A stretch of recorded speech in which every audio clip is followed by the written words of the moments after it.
Hey, everybody, it's Will. Welcome back to another edition of Creators Outlet.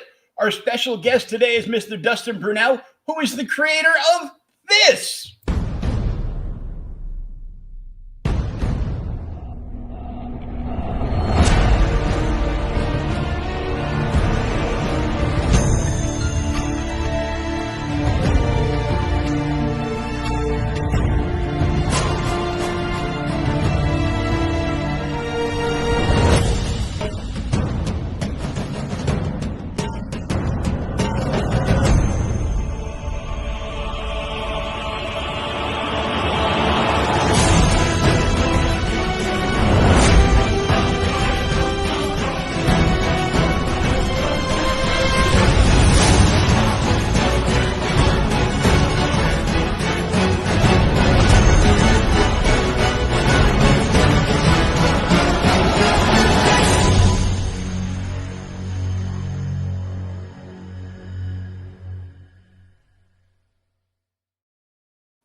The listener is in the house. I appreciate it. How's it going, Will? Good. I thought that was pretty snazzy of me. Oh man, that came on. Yeah, that was like actually really second. dope, right? I was like, wow, it looks like I have production value now. I love it, man. But, your intro videos got production value. Yeah, I didn't do that either. You know, I don't know how to make any of that shit. You know, for somebody that's it looks like you do, though. For somebody that's got a degree in communications and, like, you know, radio, television, and video production, you know, you think I know how to do that, but I only knew how to do that on the old, like, you know, things that we call tape. Once it went digital. Gotcha. Well, we're gonna act like you know how to do that anyway. That's the kind of respect we give you. Yeah, so I buy it. Pretty dope. So we are here. Absolutely. The book 2 launches on the 15th. Yes, sir. So absolutely. So we want to get as many people as possible. Like the 78 people I tagged in my post for this video tonight, and we're probably gonna like send me hate mail. Motherfucker, send me no more shit. But you know, when they do that, I tag them worse. You know, like I'll share like a tampon commercial or something and tag them in that too. What a douche I am! Oh no! And well, I'm just yeah. like, so that's funny. The 15th, yeah, we go live with book 2, Win Wins Weep. I'm really excited about it. And a bunch of the crew will be on there. You know, Kevin will be on there too. So, and then we'll be that same night. We'll be live with Comic Roddery. That'll be the first episode of Comic Roddery as well that we do, and we'll be dropping which we're also part of the NSC Road Tours road show tour as well. So we're excited about that for, you know, new folks coming on and whatnot. But we'll be going live, and we'll have a bunch of members of the team on. There you go. We'll be doing a bunch of, you know, just chats with the team, seeing how what they've got planned for the future of the book, you know, their covers they've got coming out. We just showed our first major bad guy to the team here in the past few days. so far they hadn't seen him. So now they've all, all hyped up about doing the next covers and, stuff they're working on. Because the cool things about our team is everybody works on numerous different projects. We all hang together. You know what I mean? We're a team, so we work together on a lot of things. That being said, we're also going to preview The Road to Sin on February 15th. The Road to Sin is our take on a tabletop RPG in the world of The Listener. Oh, So cool, if you're yeah. fans of Dungeons and Dragons, or a Werewolf the Apocalypse, or Vampire the Masquerade, anything like that, Pathfinder, you guys will probably enjoy Road to Sin. One of the coolest things about Road to Sin, though, is it ties into the story of The Listener itself. So you'll actually get to see the future of the book in the game. And as campaigns come out, we drop the campaigns, we'll be tying them in with the story of the book. So that's pretty cool. We're having a lot of fun with that. Not to say that it wasn't challenging as all get out to figure out how I was going to manipulate him, but you and I have spoken about that. Time is really irrelevant in The Listener, because we're dealing with spirits and people that don't age and all kinds of things like that. So time is a little wonky. We really don't. That's like death. Death is pretty irrelevant in The Listener as well. We're talking about a main character that can see and speak to the dead and interact with, spirits. So really, really excited for book 2. We gave you guys a small look at spirits at the very end of the last issue. Book 1, we showed you guys a little bit. We're going to pop it off book 2. Like I'm pulling the lid off and we're going to start. Book 1 was, give you guys a little backstory on Addie, Addison, let you guys see a little bit of what he's going through in his life, a little bit of PTSD that he's got, and show you guys a little bit about Sani, but book 2, we're going to get a lot more into Gnostis and Gaji. So you guys will see the other 2 main characters will get a lot more screen time in the second book, before we, pop the top like we do at the end of every, last couple pages. I like to blow people's socks off. So that's where we stand with all that. I've been bugging you for a copy of book 2 since I read book 1. So yeah, say, look, I just got the dialogue finished this morning at fucking 5 in the morning. I literally have been butt-ass to get this done because it would be different. We took 6 months to put the first book out, right? 6 whole months. We're 26 edited copies done of The Listener. 26 different issues edited. That's not including the numerous ones I don't have edited yet, and my wife won't even let me talk about because, they got to be right before they get talked about or go out. But there is something to be said about having a book and having months to do it, and having a book and having 2 months to do it.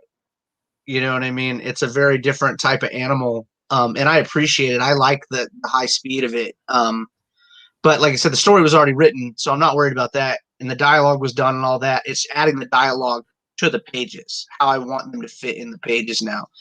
And it looks really good. I'm really happy with it. I am not, the first few books, I'm not huge. I don't like to throw massive balls of dialogue to people. I feel like your eyes wander if you get too much dialogue. So, you've read the first book. I like to let, as much as I give you in words, I like the art to give you as well. You're getting the story as visually as well as you are, mentally. But one reason that things are crazy right now is because I've started doing panels for our second series as well.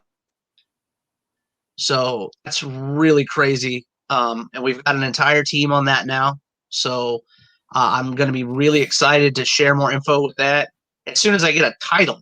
I've got 10 titles for this book, man, sitting in front of me. And I'm just like, eeny, meeny, miny, mo type of thing because they're all good. You know what I mean? I didn't throw it started at like 50 titles, and we've whittled them down to like 10. And it's just because, you know me, I don't like to do anything anybody else has done. So I'm really trying to find something that no one has used. And, you know, this industry's been around for 60 something years. So there's not a whole lot that we haven't used. So I'm going back and fighting through it and pivoting here and going here. I really wanted to use, originally, I wanted to use my son's name as the title. But every time I turn around, somebody's doing something of Oz. You know what I mean? So it's like, Ozzy's not getting a title. I told him the other night, I was like, that's not gonna happen, buddy, because I can't, you know, I can't figure it out. So, but it is an interesting book. It's going to be set in the world of the listener. It is a standalone book, and we'll have a 10-year-old protagonist that befriends his monster under the bed. So it should be, it's just as dark, just as gnarly. Don't let the monster under the bed thing sound like it's, you know, for your 10-year-old. I wouldn't let my 10-year-old read it. Though she did pick up a copy of The Listener the other day and told me, Dad, it's real gory. And I was like, I know. What are you doing? You know. That being said, I don't put a lot of language in my books. I don't think that in the time period in the book, the first issue is in, you know, in the 40s, we didn't use the language that we use now. You know, so it's a very different time period. So I try to keep all my lingo. At least. Absolutely. So I try to keep all my lingo time sensitive, you know, just like I do with all the vehicles, all the weapons, you know, clothing, all of it, you know, needs to fit the time period. It'd be really weird to see like a Ferrari running down the road in like, you know, 1910 or some shit. You know, somebody's going to be like, hey, that doesn't work. I'm like, oh, you know, they didn't have Ferraris back then. Come on, man. Magnum, you know? Get off the set. Exactly. Absolutely. So, so we've got the second book out. We've got, like I mentioned, Road to Sin. We're working on Road to Sin right now as well, which is really a lot of fun. I've been writing tabletop campaigns for almost 20 years. So to work on one we're going to publish is absolutely phenomenal. You know, we're having a lot of fun with that. We've got a company that's going to do the figures. I've got a company that's going to do the dice. So we've already started putting the maps out. I don't know if I showed you one of the maps. I'll have to email you one of them. I got my first map back. And it was really pretty. It was really well done. You know, I've been very blessed with the fact that anybody that I've worked with can see my vision, you know, and that I don't know how important that is to some people, but it's very important to me. If I can explain it to you verbally and you come back at me with the exact same thing that I saw in my mind, I mean, that to me is on point. You know, we try to we cultivate that, you know, like every of our team have been people that either we knew personally or felt like they matched our vision. They could keep up with our vision. So get back into the, you know, the Wind Leap.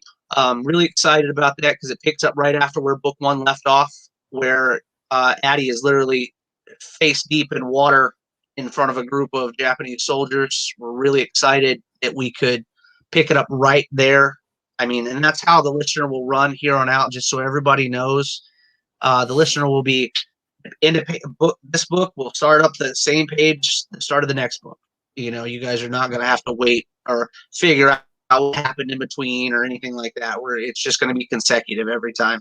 So that makes more sense to me. That's how I like, you know, I enjoy that. If I get to a movie and I've liked the movie and I have to figure out what's going on between movie one and movie two, I don't enjoy that as much. I'd rather just get right into the nitty gritty of what happened at the end of one, get into two.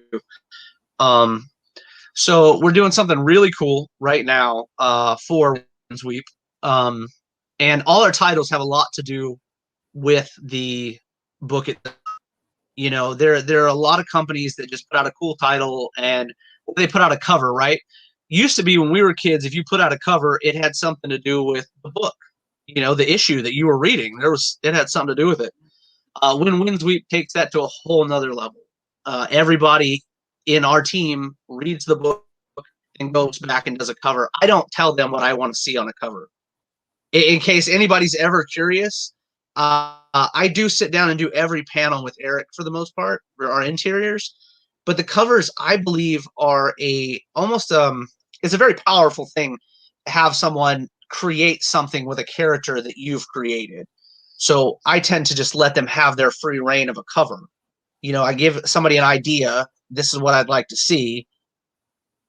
And, as long as you've got that core part of it, it's amazing. Do what you do with it.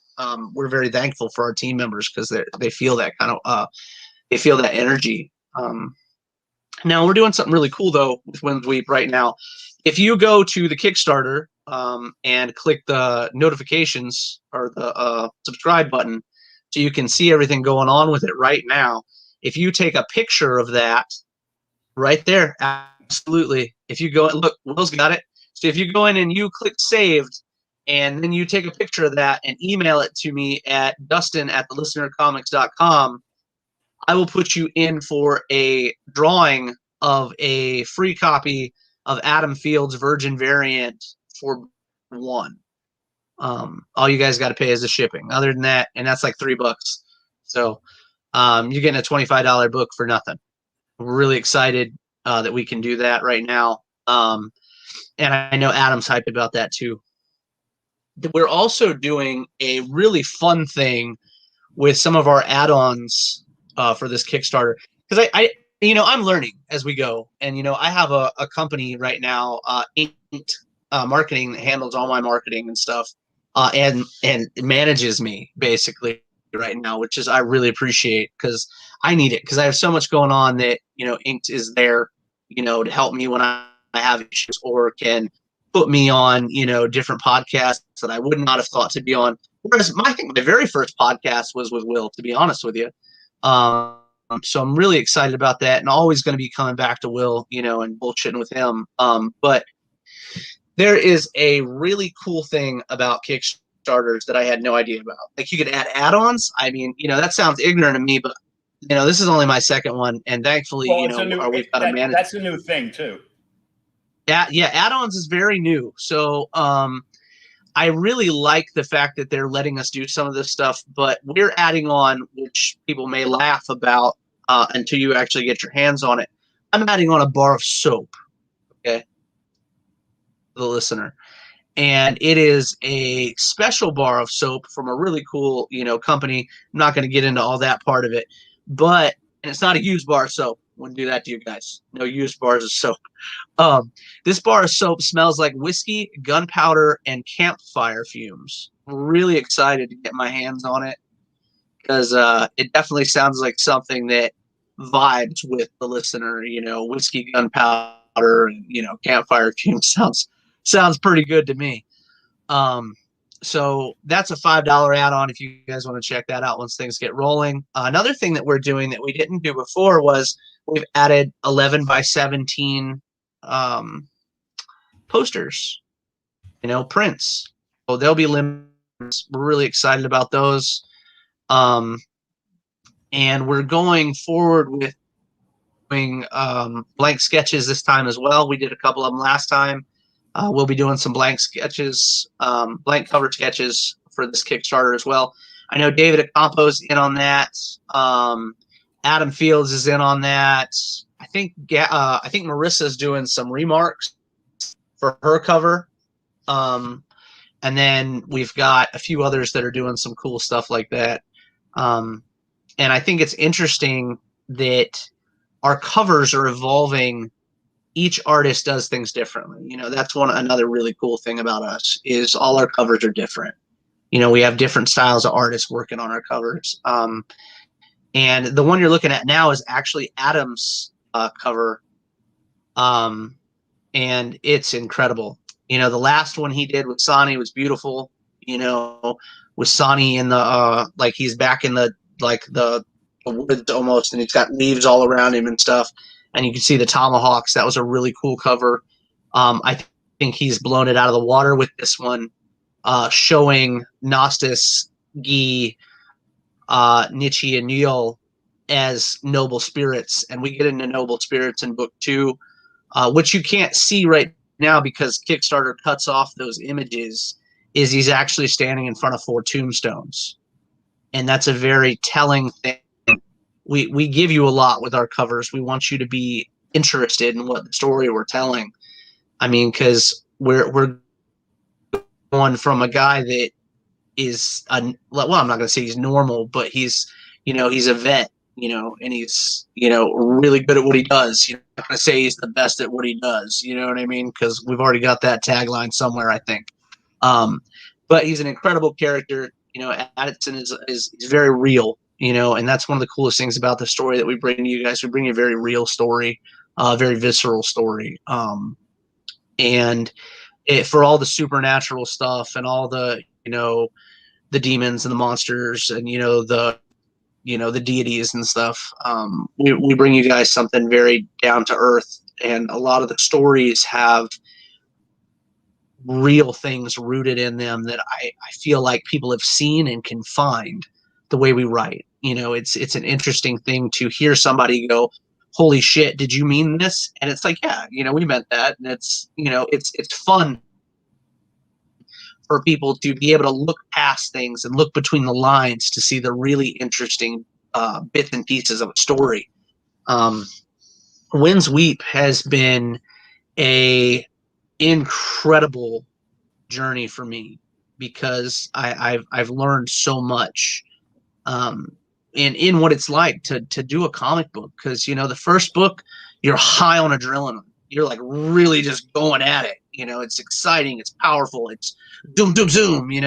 Then all of a sudden you're on Kickstarter and your book, you meet your goal and you're just, oh my god, so you start pushing it and you're pushing it. And like us, we did well, and now it's like you're coming down off this real awesome high and you're like, man, what can I do to top it?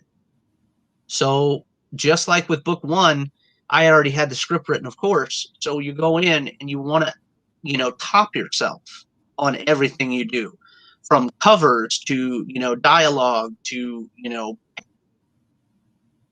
layouts, anything that you can do, you want to do better. And I think that we succeeded in that as a whole. I think we've succeeded in that. As the story coming together and you start learning more and more about what it is to be the listener, you gain a sense of wonder almost. A lot of fear and animosity in the book. But there's also this sense of, wow. I'm sure you've seen The Sixth Sense, right, Will? You've seen it numerous times, I'm sure.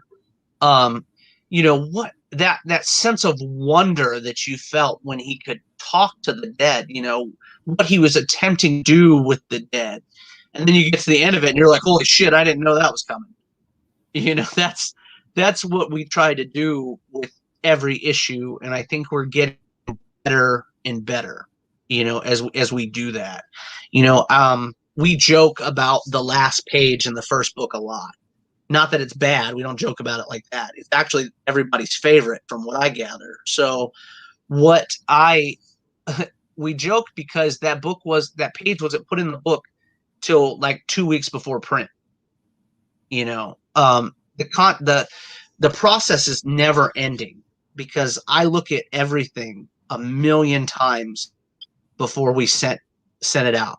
Before we started selling the book and pushing the book, I looked everywhere in it to find things that I thought could be better, and I enlisted my friends to, hey, look, guys that have been in this industry forever, hey, what can I do to better this? And you get to this point where it stops becoming a what if notion. I think that hit me a couple of weeks ago. It quit being what if, and it was like it is.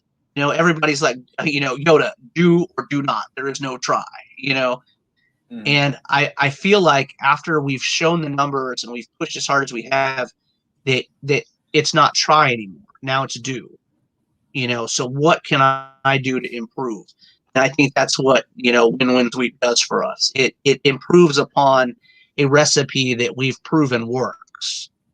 So now it's that much better than it was previously. Now, previously we had David Acampo just doing character designs with us. Now he's doing covers. Now he's doing colors. Now he's doing posters, which is amazing because his talent is, second to none. He's an incredible artist. Oh yeah. He'll also be working on the secondary series, so we're happy about that. He's actually going to be coloring the entire interior for the second book. It's very cool stuff. So apparently Dustin has David Ocampo chained to a post in his basement. Basically. Working on comics. Basically. And I don't even give him the basement. He's got the crawl space. He's down in the crawl space. Don't do that. Outside of it being illegal, we're actually recording that you're doing this. David Ocampo, you'll show this to him and be like, hey, look what happened to you on my podcast. Right. Absolutely. He's a very the host cool was guy. going to give you the whole basement to be chained up in. I put you in the crawl space like you were Anne fucking Frank. Right. Absolutely. He's such a cool guy, though, man. His cover, he did a beautiful tribute to homage to Turok for his cover for book 2. I'm really excited about that. Yeah, it's really good. I used to love Turok Son of Stone. Man, my hope, I just joked about the no try thing, but I hope that I get to the point where the listener could be known in this generation as well as Turok was. I would love to spiritually be able to take over that mantle with this character because he's so powerful, man. There's so much, that you don't hear as much about when we talk about it in the second book, because we talked about it so much with the first book. But a lot of these stories that you see that are, based on fact that Addie deals with were with, in fact, they were dealt with by my Uncle Les. And, being one of the first Native American Green Berets was a big deal, and now, we've changed things for our story, time periods and stuff like that. But it's a very interesting thing to see people's reactions, to how they feel about, what's going on with this character and what's going on with that character. I mean, I had a guy reach out to me the other day and tell me he wanted to cosplay Addie. And I was like, cosplay Addie, really? And he was like, yeah, I'd like to do it. I think it'd be fun. And I was like, sweet, well, you should do it. And he was like, I don't know if I can shave the beard. And I was like, those guys don't have beards, bro. That wasn't a thing. You know what I mean? They didn't do that. And he was like, well, prosthetics. And I was like, holy crap. Okay, that's cool. If you're into it that much, you want to get in there and, put prosthetics on your face to look like him. I mean, whatever, that's awesome. I appreciate the attempt. Yeah. Wait till he has to pull it off his beard though. Oh no. Yeah, no, I can only imagine. We reached out to a bunch of groups we were going to do some donations. I'm still trying to find one that is into it enough, but I reached out to some animal rights groups, and it's funny, I can't get them to answer me. They want your money, but I can't get them to actually reach out and go, hey, I'd like to talk to you or anything. It's just like, well, we'll take your donation, but we don't want to talk to you. Which I think that's very strange, and again, I've never tried to do this before, so I'm reaching out going, we'll donate some money. You know what I mean? It's a good cause, but if you don't answer me, I don't know what kind of cause you got. It's a little shady, slightly shady. Yeah, we were going to try to do something with one of the big fundraiser people for comic book talent. Right. They help them out when later in life. Hopefully nobody does get sick, but if they do get sick, the Heroes Initiative. I think it was Heroes Initiative or one of the ones like that, and they were like, "Oh, we've got enough. We're all set." Right. That's wild, man. I go, okay. I'll be sure to write about that in the article on our website. Thank you. And I hung up. I'm like, it's crazy stuff, man. Crazy like, stuff. But if you just want to send us a check, Yeah. Yeah, we'll take your money. We'll take You your know, money, but we don't want anything to do with your company. yeah, Okay. as a whole, we don't want to talk to you guys. Like I had some of the companies, like we're doing for the Road to Sin, I've got a really cool D20 dice that we're having made that's got a cow in it. I thought that was super, super cool. Cowabunga Comics. Absolutely. But they didn't want to, you know, partner with us. They just want us to.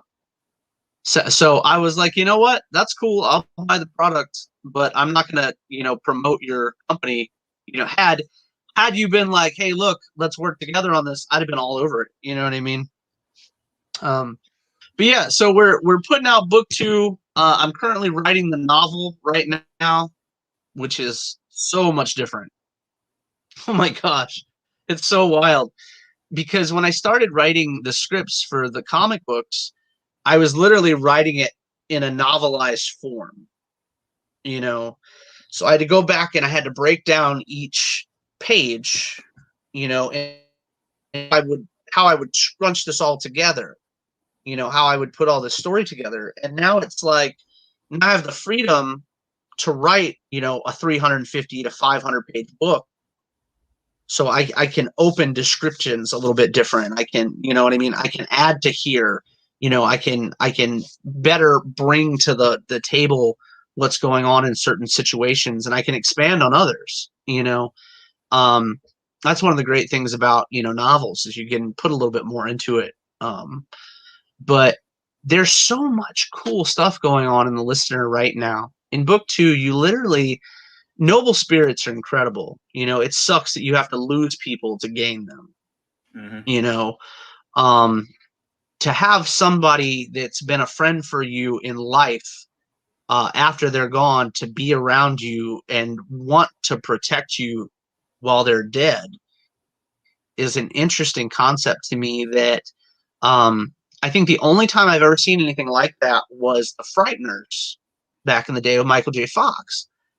But they didn't expand on what those spirits were. They just, you know, he had them. They helped him frighten people to make money. You know, that was about all that you got out of it.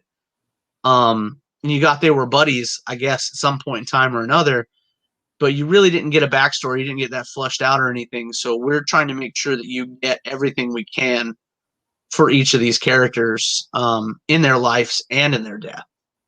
You know, um, but it's quite an interesting experience to work with characters that aren't living, you know, especially starting in book 2, because now you'll have Addie having a conversation and he may be around other people, but the other people can't see who he's talking to. So we have to make sure that we, you know, do the pages to it so it's interesting when you're in a group of people or a crowd and he's talking to people, but the other people can't see them. You know, so we're literally going in and adding scenes like that to make sure that people have the correct emotions when they see stuff like that. Because if you're walking down the street and somebody's talking to themselves nowadays, they're probably on a phone that you can't see, or you know, they're talking through a mic that you're not aware of, whatever else. You know, but back then, if people were talking to themselves, they needed to be in the loony bin. You know, so that comes up quite a few times in the listener. So I'm excited about that. I'm excited to start showing off Eric's uh, demons. You know, Viola is doing some amazing demons right now. So we're really pumped about getting those out to people and seeing the reactions, because we've shown you one side of the book so far, and now getting to show you a different side of it. You know, we wanted to make sure that we showed you polar opposites, you know, so in starting in book 3, we could meld those things together and show you what it was like when they were together versus apart. We find out what the listener is, you know, actually is in the book, which is a lot of fun, because talking about it's cool and whatnot, but people's reaction and stuff to what's going to happen is awesome. The test reads so far have been really, really good. The reviews have been awesome, you know, and that's something we started out with in book one. You know, it was send it to people, have people read it, see what they think. You know, first it was friends and family, then it was people that didn't know me from Adam, you know, just to make sure that we were getting decent reviews back. I can't tell you how cool they've been, man. You know, and like I said, I haven't even been sending people. They've been getting scripts for this one so far because the time period is so different. You know, being able to send you a finished book versus being able to send you the script and be like, hey, look, the book itself, the art's all done, but now we add this, this, and this, and there's a time period. Like my goal has always been to have the book done before the Kickstarter ends. You know, because I want to reap the benefit. You know, I want to be able to send the books out immediately. I don't like having to wait. And I know people out there, they don't want to wait, man. Who wants to wait 4 months for a book after you've already paid for it? Yeah, I know. You know, I mean, I've gotten books that I forgot I bought. You know, you're like 6 months down the road and you're like, oh, well, that's pretty cool. You know, it's nice to get that treat in the mail that you literally had no clue you were getting, you know, but I've wanted to stay clear of that the whole time. So I'm definitely making sure that we don't get caught up in any of that nonsense. Yeah, I know. Because I mean, since we've talked a little bit about the D&D version of the listener. Yep. Earlier last year, I had backed the Umbrella Academy game on Kickstarter. Oh yeah, for sure. And they were supposed to get mailed out in November. Well, a day after I sent, you know, Kickstarter a nasty email, the damn game showed up in the mail. And I thought it was something totally different. And it was like, it's not like the game's not backed by, you know, a major company like Dark Horse. So it's not like they're waiting for everybody's pennies to roll in.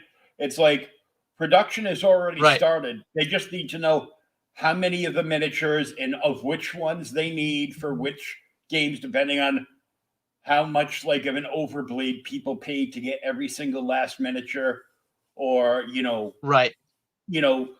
okay, this extra card, you can get this extra card, but you just need to up your pledge from $50 to $95. I'm like, yeah, I don't think so. Yeah, I don't need it that bad. Card. I'd rather leave the game being harder. Right. You know? I'm with you. And I got it. And I'm like, and it's a little box like this. Oh no. I'm like, $59 friggin' dollars? What the hell? Right, for sure. Well, we're trying to. So what we're right now, we've got 4 classes in the game, and then each class will have a couple different specs. So I'm really excited to show that off. And it's the traditional, you know, for the most part, you could do the traditional, you know, trifecta. You know, you've got the healer, you've got the tank, you've got the DPS. You can play it like that. You do not have to play it like that. There are numerous ways to play our game. If you're not a fan of combat, there are definitely ways to get around combat. You know, if you're not a fan, you're a stealthy character and you'd rather just, you know, solve the mystery and whatnot, you know, there you go. You know, there are so many ways to accomplish your goals in this game without having to be, you know, directly in, you know, the line of a gun or something trying to eat you. You know what I mean?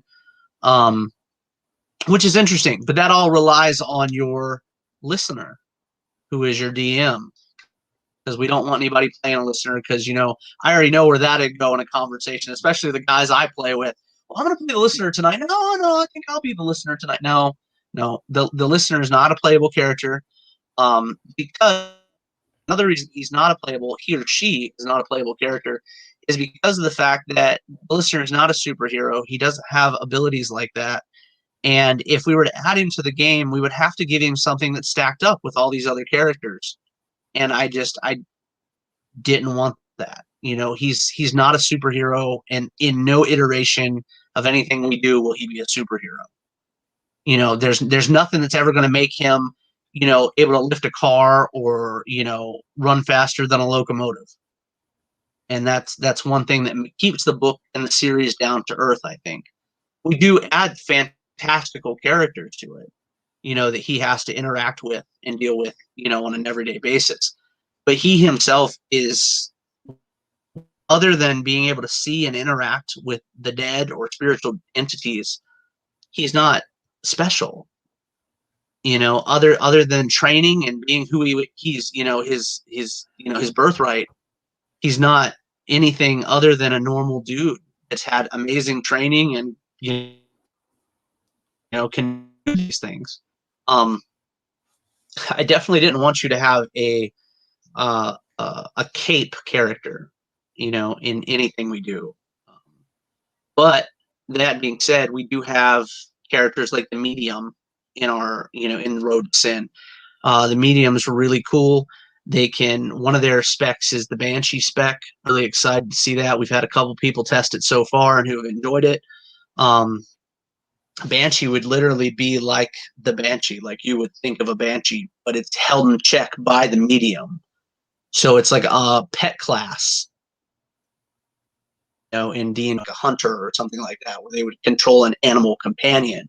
The medium controls the Banshee, and there are other specs that the medium can go with, but the Banshee is interesting to me, lore wise and stuff like that, to have, something that is grieving, that you're dealing with, and you've got the DM that's controlling this being, that's in your head the whole time you're playing this game, and under the table whispering to you, hey, look, this is what's going on, or trying to fight your sanity the whole time, is a very interesting thing to me. And then we introduced the Phalod. So the Banshee would be like your child when you're trying to do something at work? Absolutely. Have you heard my kid in the background while I'm doing things? Yeah. No, but I heard my mine 2-year-old. plenty. Right, sure. I the last time you were on, I saw him sneaking in the back door, telling you, sure. But mommy, the puppy wants to come out. Uh-huh. Yeah. And the dog will walk away and lay down again.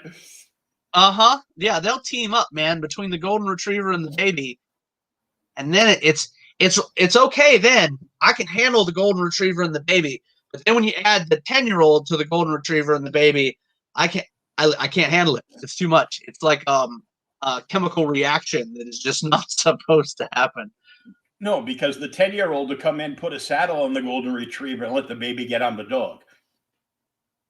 Absolutely. But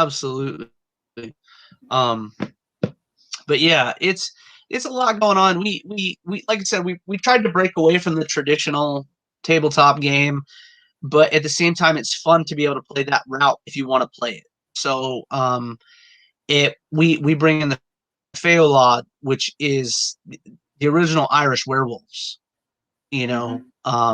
We bring them into the story of the listener much, much later down the road than where we are now. But they're a clan that is actually being fostered by Cuchulainn.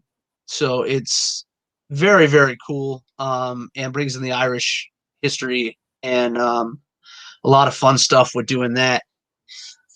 But they play like most of those guys, the specs for those guys and gals are like tanks. You know what I mean? They're in the thick of it.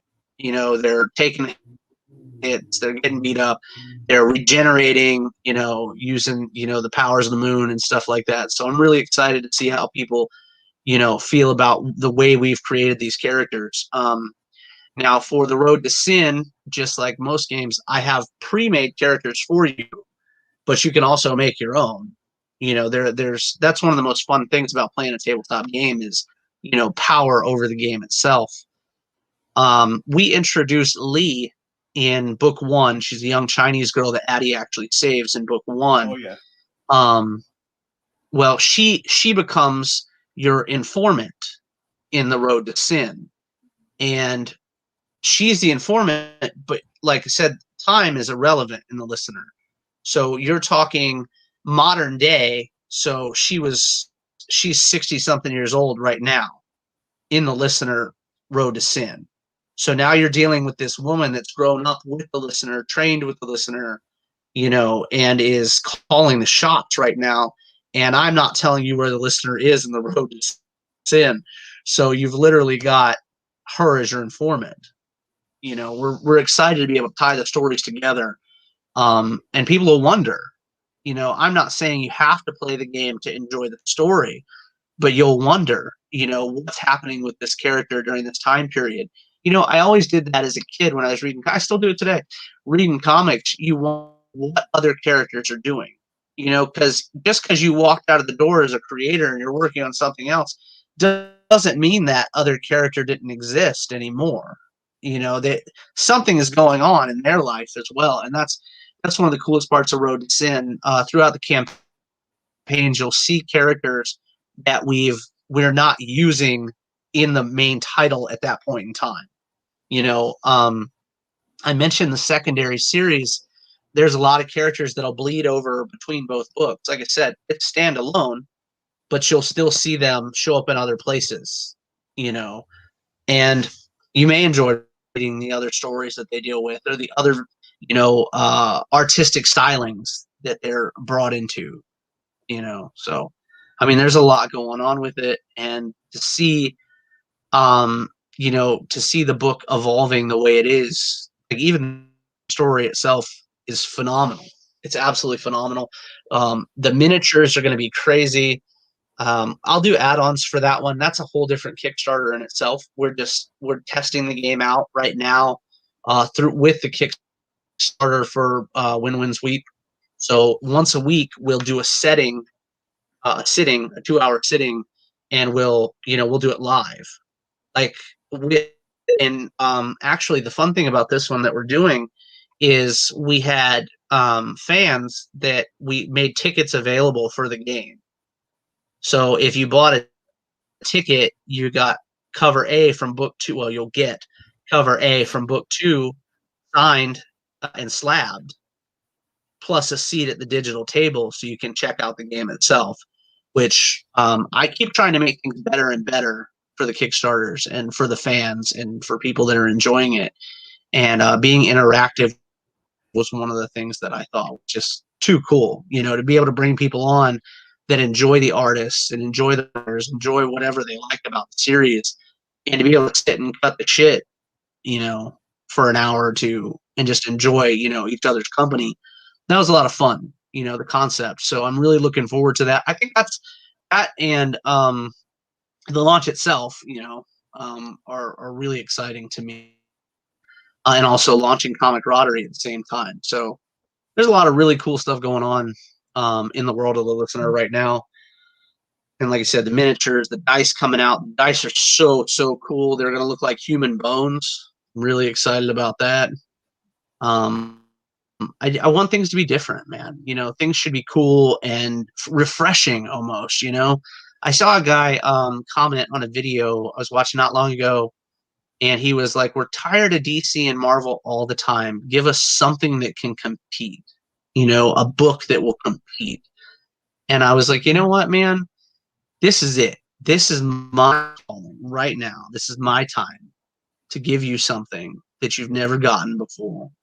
And, the only person that can mess me up is me, man. So as long as I'm writing good shit and people are enjoying it, that's all there is to it, and we're doing it for a good cause. We're getting stories out that people don't hear. We're getting, theology out there that people have never heard of, which is interesting as well, because some of the coolest stories come from religions that you didn't even know existed. People talk about, pagan myths and stuff. I use the Morgan a lot in the listener later on. The Four Horsemen, are featured prominently in later yeah, absolutely. Even Arn Anderson, get out of here.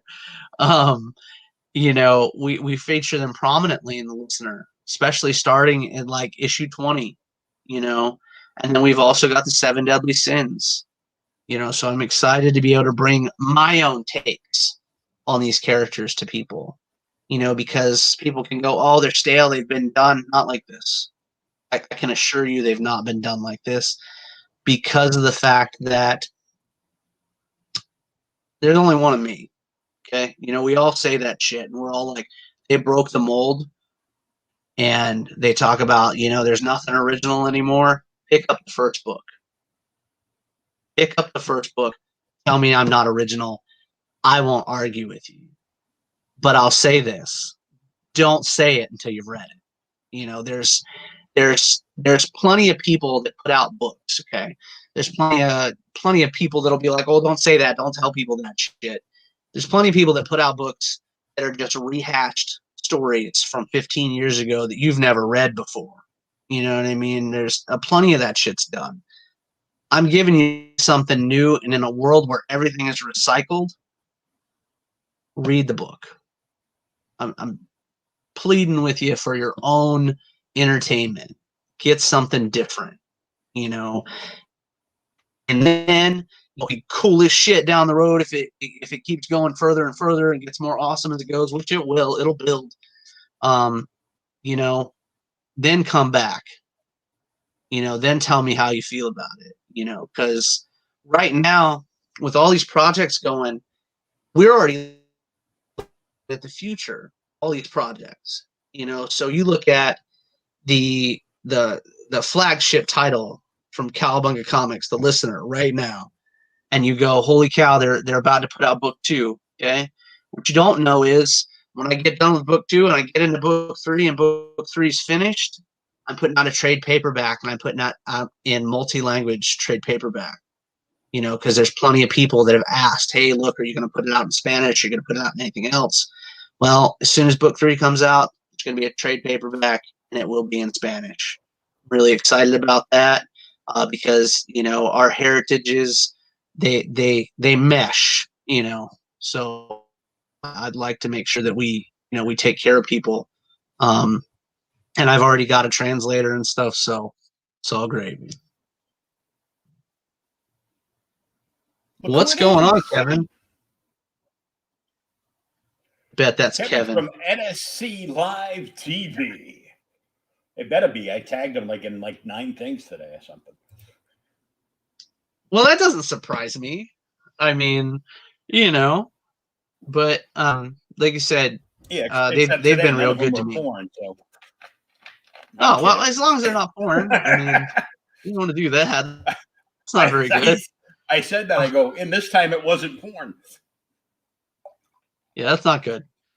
I'm sorry. We are putting together pawn, the pawnbrokers. Gotcha. Yeah, I guess that makes sense. I could see those guys being involved with pawnbrokers. There might be some cool stuff in there. I like to go to a pawn shop every now and then, find something cool. Yeah, whatever. You just want to find somebody that was desperate enough to sell their collection of X-Men to the pawn shop, and then you can buy them at a good price. That way, because I know you never get enough of bagging and boarding X-Men books. So.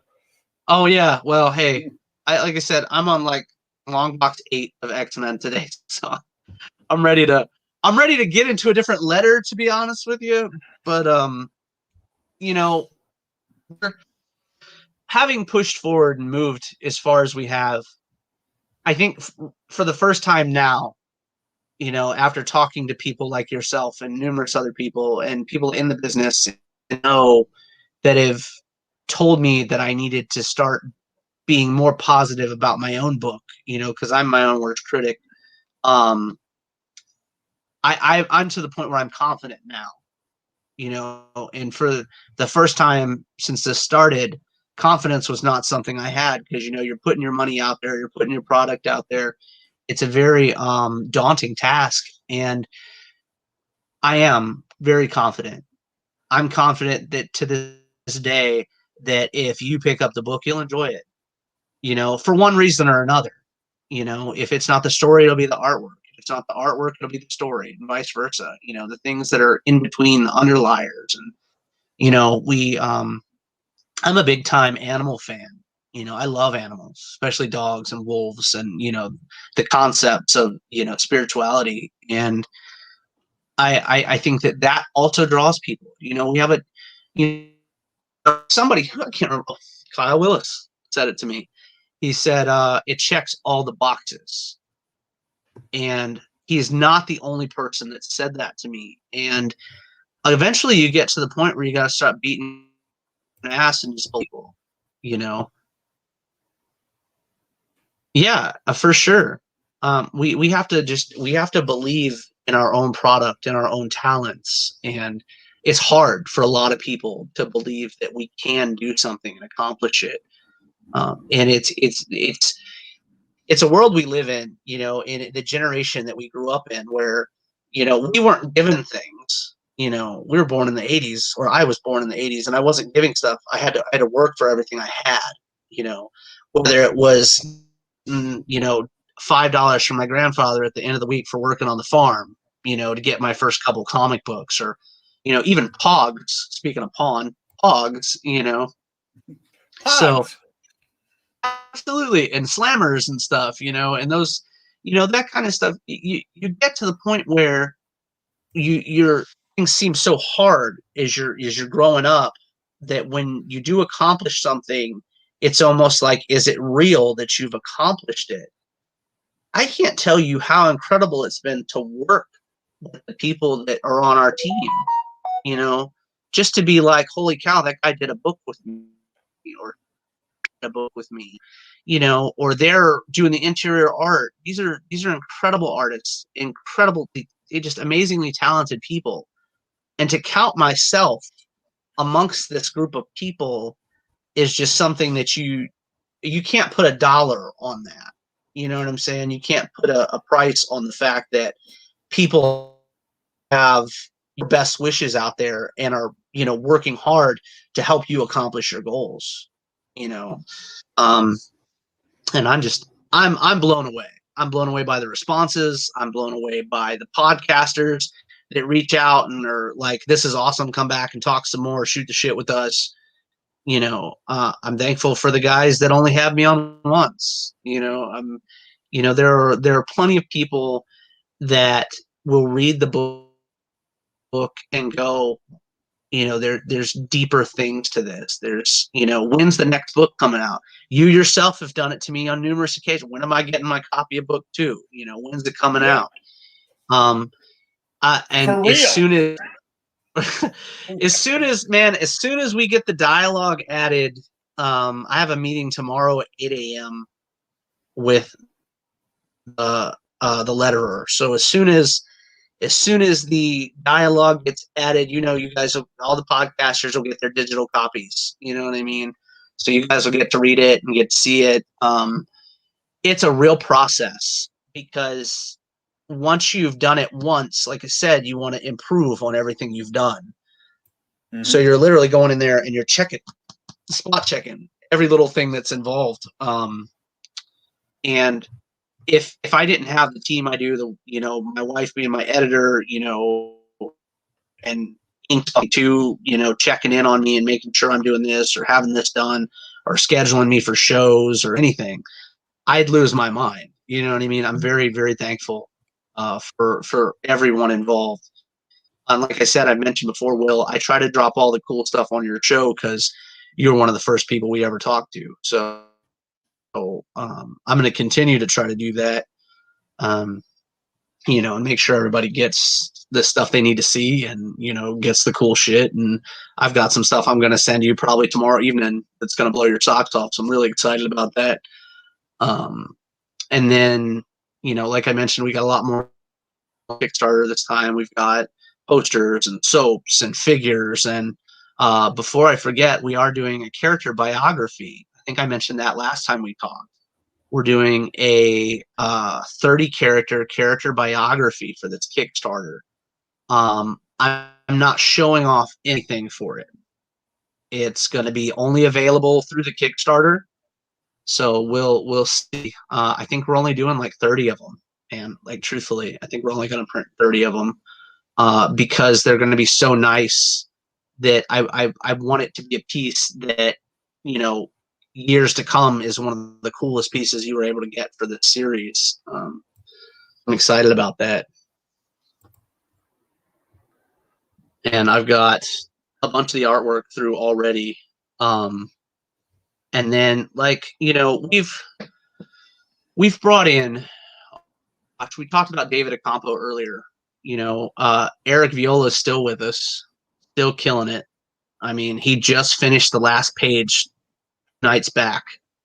And that's been awesome. You know, he's been a driving force for me since he joined the team at the beginning of book one, you know, pushing through and, you know, with his own ideas and his own thoughts and stuff. And it's always really cool because we mesh, you know, doing panels together. We're always on the same page at the end of the book. And you can always be guaranteed that at the end of it, we both put our pencils down, that it's the best that you could possibly get. You know, there couldn't be better of what we were trying to give you. You know, and then Gabby's working on the biography that I just mentioned. She's literally doing every character. You guys, this is going to be insane. Like, she's doing artwork for 30 characters for this book.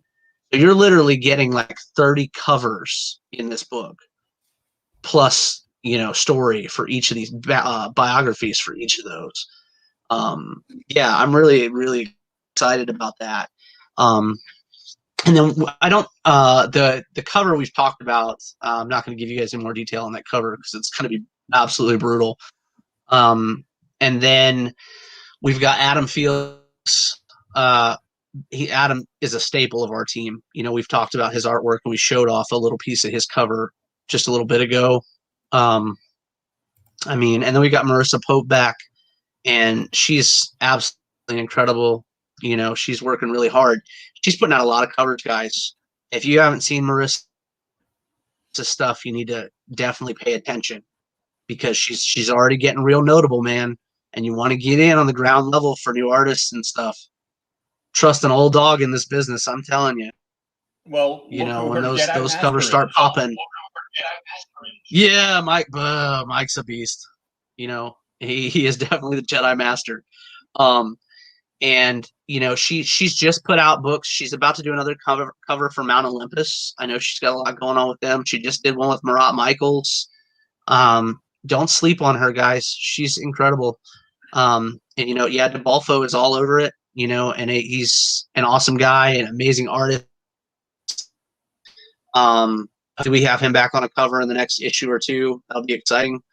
But he's crazy schedule, just like Marissa now. Marissa's all over a bunch of books. So hopefully you guys keep endorsing her and she gets to the point where she can do this full time. That'd be awesome. You know, and then, like I said, Inked has helped us a lot. You know, they're a super welcome member of our team. We've got some really cool pieces done by Gabby that will be showing off here shortly. And I really want to tell you guys about the team for the other book, but I want to make sure schedules and stuff are situated before I do that. So the next time I'm on live with Will, we'll talk a little bit more about the second book, about who's doing all the interiors, you know, all the, you know, line work and lettering, inking, the whole nine. Just, you know, that David is doing the interior colors for that. He'll still be doing covers for the listener. So I'm really excited that we've built this all around, you know, we don't have a B+ member on our team. You know, everybody's amazing. I'm literally thinking, you know, Gabby being a tattoo artist, I just put a really cool video up on Facebook about her today. If you guys haven't checked that out, you should. They did a nice little bio on her the other day in her store, which was really, really cool. I worked with Eric to make sure that, like I said, you guys get this amazing last page. I think that the last page is the most powerful image of a book because it's the page that you get left off on. You know, what's next? We just finished the last page for book 2 the other night, and it's so good. I'm literally probably going to get a piece of it tattooed. Like, I'm tattooed all over anyway, but it's really, really good on the Facebook group. It's arrows, and it's got these lines coming down off the arrows representing binding. I'm really excited. No one seems to know what the tattoo's of, though, like what it's on. So I'm excited about that too. I put it up there thinking maybe somebody would figure it out. Haven't seen anybody figure it out yet. The art contest. I got a question quick. When are you going to fly down to Florida and have Gabby do a listener tattoo on you? All my tattoos, like majority of, well, except for that one and this one. Gabby's done almost every tattoo on my body. And I would, if you don't think I'll do that, hey, Kevin, we need to make that happen. I'll fly down to Florida and get a listener tattoo by Gabby. You know, she and I have talked about it a couple times already. She actually brought it up before I did because she was like, "You're gonna get a listener tattoo, aren't you?" And I was like, "Oh yeah." You know, we were talking about the burning headdress, and that's pretty much a staple for our book. But I think this other piece is even better for me, so I'm gonna probably get it done. I've given away a couple hints about it now that we've talked about it, and I don't know that anybody's going to figure out what it is before the book comes out or before the podcasters get their copies. But it's going to be awesome. It's going to be absolutely insane when you guys see this artwork. I'll say something else about the covers that are really important. I mentioned earlier that comic book covers, I feel like they should have something to do with the story. I think it's very important that they have something to do. So there's a lot of tombstones in the covers for book 2. Not everybody's safe in the listener. Not everybody's safe in the listener. So, even in the promotional artwork we've shown, there's a tombstone that actually says R.I.P. the listener on it. So, there's a lot of things you guys got to read between the lines to understand what we've got going on. And that brings it in more depth, I think. So, the posters will be everything else. You guys really don't forget to sign up. Go on there, click the follow button. It's a $25 book that you guys are copping for nothing. So, make sure you guys get a chance to get it. I don't have a lot of those left. Adam's covers have sold very well. Make sure you guys get on there. All you got to do is click the button, take a screenshot, email it to me at dustin@thelistenercomics.com, and we'll put you in for the drawing. The drawing will be held on February 15th, along with, does sound like a stretch goal, doesn't it? So there's a lot going on. Speaking of stretch goals, though, we're going to announce on February 15th that we've partnered with a cool group that just finished, is about to finish their own Kickstarter, and we're going to put their digital copy as a stretch goal for us. So we'll see how that goes. I'm really excited about that as well. Now, along with soap, we've also I'm working on t-shirts and ball caps too right now. So that'll be a lot of fun. Absolutely. And beanie would be good. I need to do a beanie, man. A beanie would be good because it's been real cold this year, like really cold this year. So I think a beanie would fit right in. Even in the warmer states, as long as it looks good and the color's pretty vibrant and stuff, it'll be sweet. So February 15th, we go live. Launch party with Comic. That'll be Comic Camaraderie's launch party as well. Like I mentioned before, we'll be part of the NSC Roadshow, so we'll have a lot of fun people on as well. And we'll be bullshitting about the listener all the time on there too. And that's the spot, man. Make sure you're there February 15th. We're going to have all kinds of cool people on. A lot of the listener team will be on, talking shit and answering questions. And then we'll be playing a little bit of Road to Sin. So, make sure that you guys hop in, hang out for a little bit. Said everybody's going to be fielding questions. So if you've got anything cool you're wondering about, you've got a favorite character or anything, we just ended the art contest.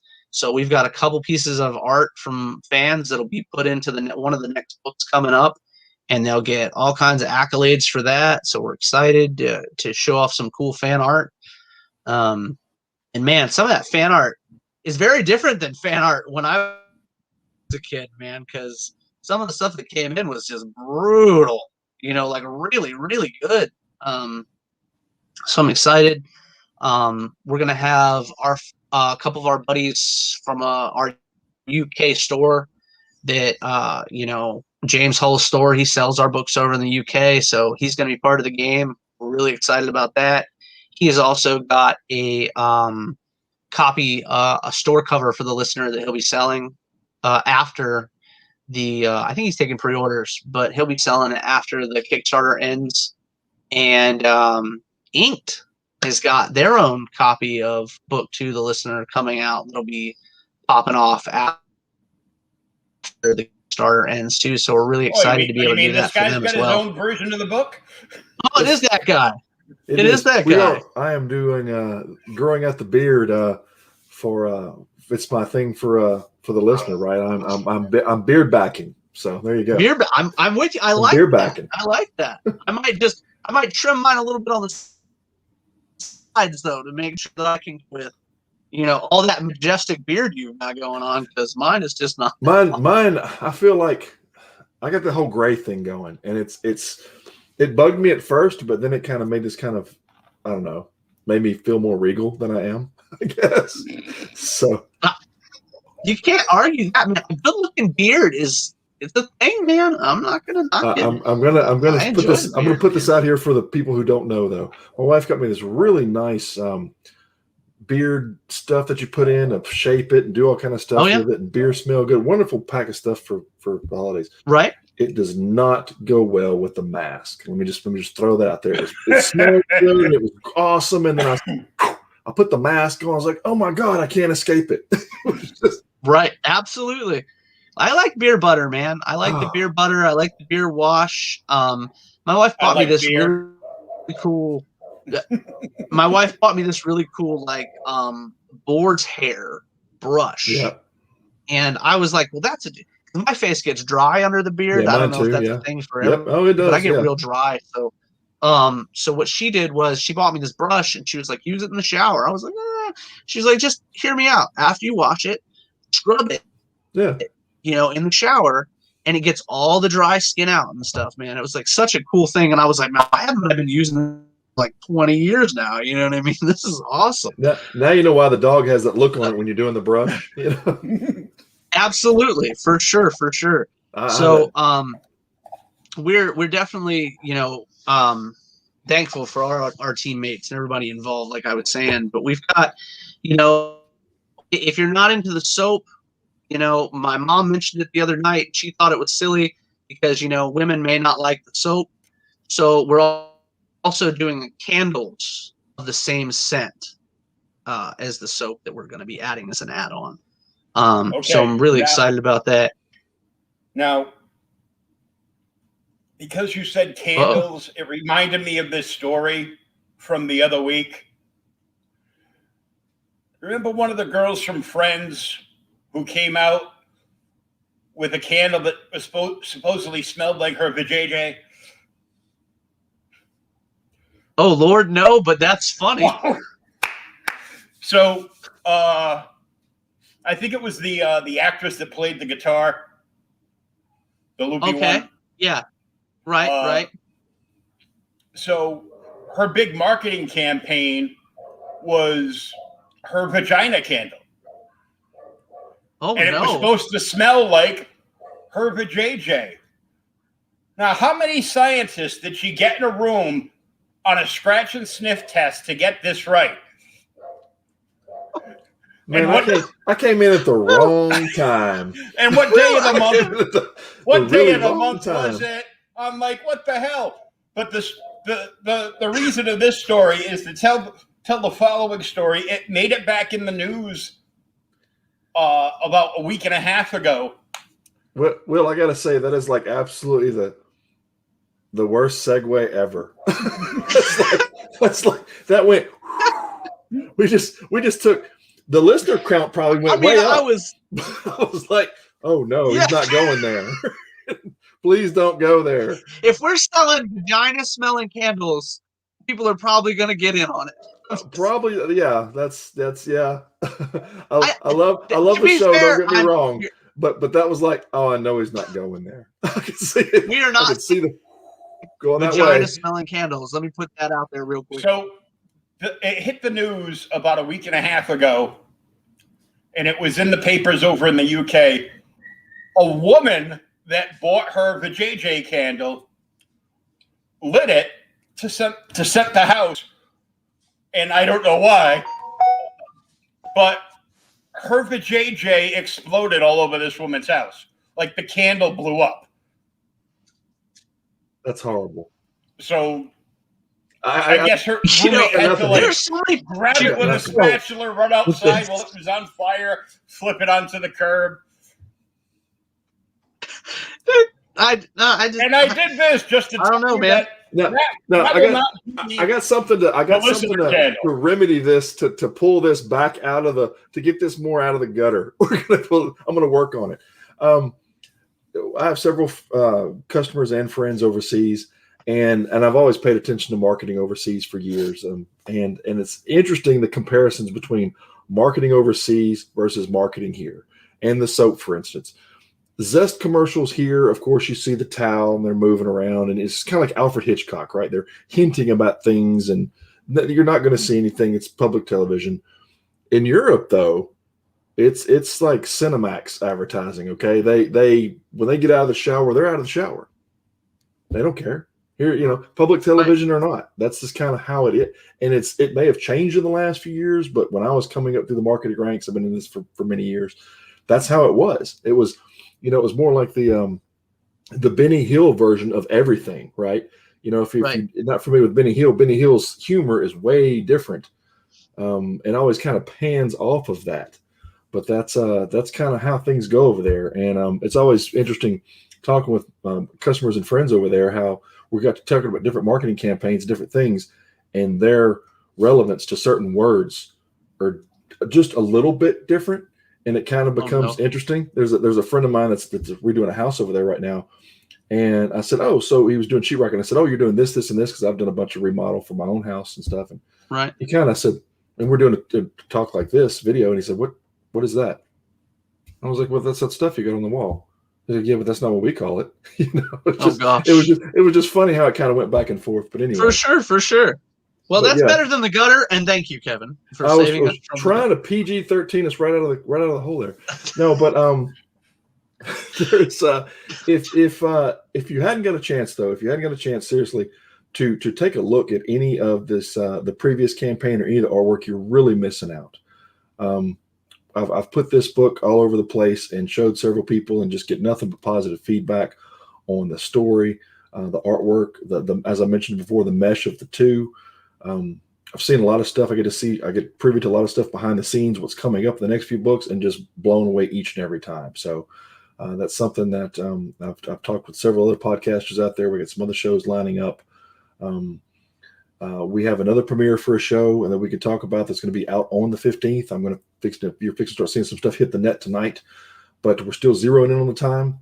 But you're going to see on February the 15th, which is when the listener launches. It will launch and coincide with the launch of Atomic Camaraderie, which Dustin and I host. So you'll see a lot of good things. You'll get a chance to hear about different behind the scenes from the cast. Really looking forward to the show. We're going to have a couple of guest people come in. We're going to kind of hold on to that for right now, but we're going to have a couple people drop in and chat that you're really going to want to hear from. But just the talk itself about how the book's coming together, how where we were, where it's going, where they're taking it, all of those things as a team effort is going to be a really, really great conversation. So you'll see some things when we zero on the time. Should be around 7 Eastern, but we're going to go ahead and lock that in for sure when everybody's schedules kind of all gel together. So I'm excited, man. I can't tell you how excited I am. I'm like over the moon excited. And I'm sure we'll have Will on our show at least once. Oh yeah, Crazy Will. Yeah. We'll have Crazy Will on there, and we'll have him leave his candles at home. We don't need any of those. Kevin will send me an MDA. Oh. No candle talk. No candle. Yeah. No candles from Will. To be fair, they smell entirely different than the candles that we're adding as add-ons. Yes. It's very different. To be fair, I got to tell you, the soap idea is genius. because once we get to go back to conventions, there's this little thing called con crud.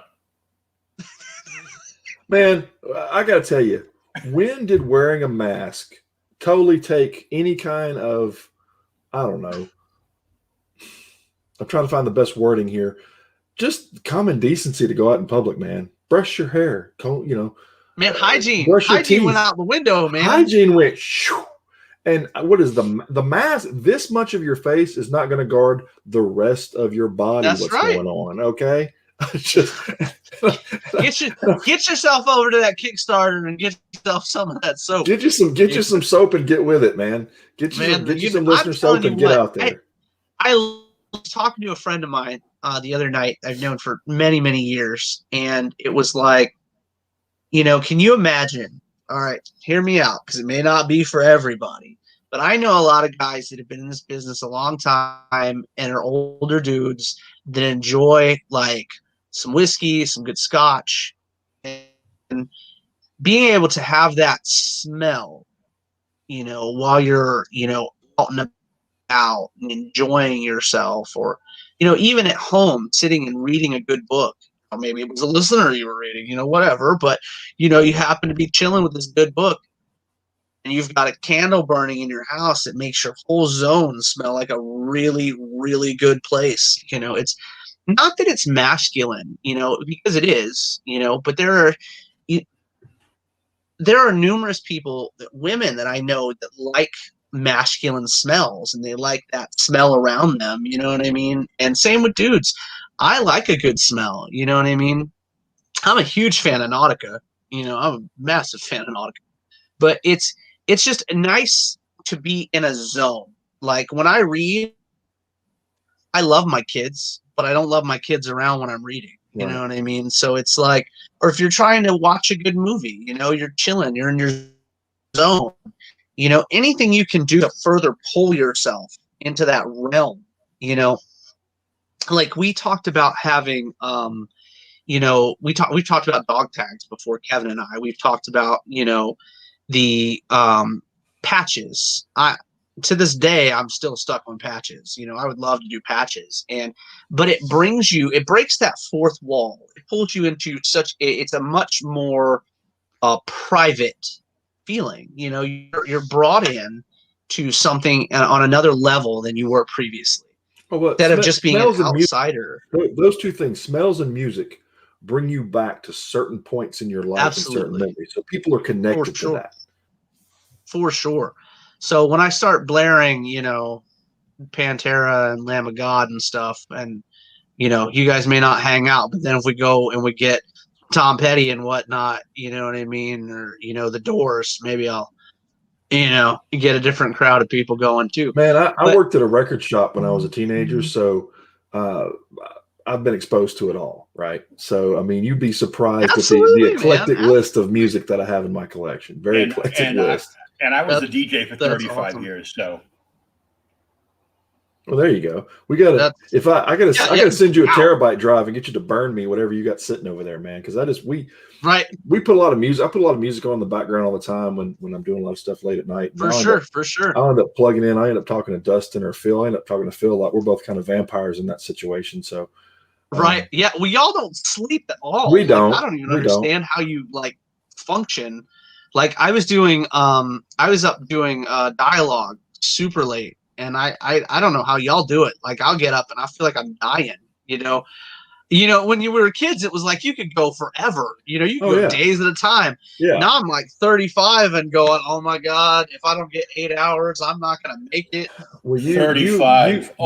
God. You add a little bit more to that and you'll be where I'm at. And then you'll know. Then I can be a vampire. Yeah, that you can be a vampire too. Because if I get 4 hours of sleep, 4 is about all I need to charge me for the day. My son is the same way. My oldest boy, my youngest boy can sleep forever. My wife needs sleep. My youngest son needs sleep. It's just, we got 3 boys and the oldest 2, I guess the oldest one needs sleep. The middle one is the one that can just spike, with no amount of time. The vampire gene. It is. They've got the vampire gene. But me, no, yeah. If I get 6 hours, I probably feel like I've slept too much and I missed out on 2 hours of something I could have done. See, So that's how I've been feeling lately. I'm like, man, I got so many things in the pot that I need to be not sleeping. See, in my I- 20s and 30s, I could go 4, 5, or 6 hours sleep, and I'd be raring to go. And friends of mine said to me, "Well, that's because you're a high functioning alcoholic." And I go, I'm not an alcoholic. I've never been to a friggin' meeting. Yeah, And, well, well, yeah, see, you love the smell of whiskey in a car, then. So hey, see, it works. I mean, that's yeah, know. well, absolutely. I love the smell of whiskey in a car as long as there's not a cop next to me. Okay, my dad brought that up the other day. He was like, you guys get that soap. you guys are gonna have to give it to cops too. And I was like, hey man, if they get the book and they want to add it on, let them add it on. You know what I mean? Because Mhm. then you can be like, hey, you get pulled over and he comes up and you're like, oh, you bought the soap too? Yeah. I'm not drinking. It's just the soap, man. It's That's just all the you're soap. smelling. That's Absolutely. the best line ever. It's just the soap, man. It's just the That's soap. it. That's it, dude. Get close. Get close. You Yeah, know what I it's mean? just that. Yeah. Well, You. Well, see, I don't and need to walk the line. Just get close. This is the soap. I'm from the South, so I'm gonna tell you what. I amazed my wife, who's from the East Coast, on drive-through liquor stores. Okay, that's a thing, right? We have those. Had those ever since I was a kid. You drive through these barns, and on both sides are whatever under the sun you want. If you Holy want cow. to, there's drive-through daiquiri places, right? When I brought her down here to meet my dad and my kids, we swung by the shop, and they put a straw over the lid, or Right. the hole in the lid, or the straw itself, one or the other. Sometimes they hand you the straw, sometimes they just cover it. Either way, they deem it not an That's open cool, container. man.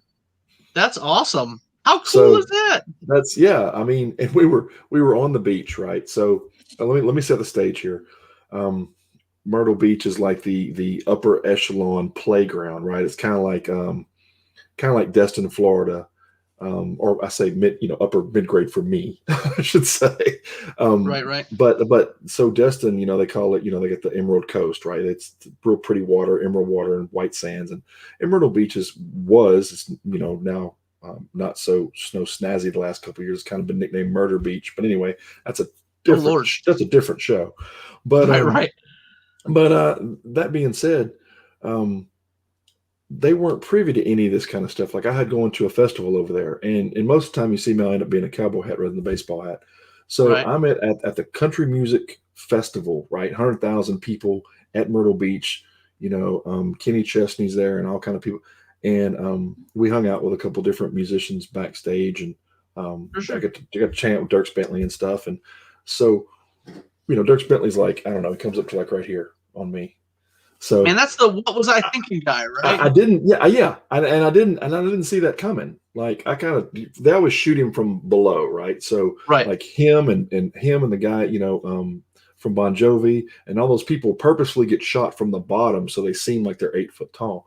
But anyway, Okay. so I'm there, and I'm like one of 4 people in a cowboy hat, and the other couple of them are up on stage. I'm like, this is just not right. I'm at a country music thing, and so I'll go to leave the festival to go to the bar across the street, which is actually the bar where Alabama started, by the way. And I go to the bar, and my wife's like, stop. I was like, what do you do? She's like, you got a beer in your hand. I'm like, okay, A, I'm of age. B, it's after hours. And C, I'm not driving anymore. What? She's like, no, you can't leave the grounds. I was like, but there's a bar like 30 foot right there. She's like, it can't leave from the country grounds from this festival, crossing the street to the bar. You cannot bring alcohol that far. And I was amazed because I brought her back down where I'm from. And at the beach, there's people driving 4-wheelers, and there's beer on 4-wheelers and back. And she's like, this is unreal. I didn't know this existed. Right. I did. So, there you go.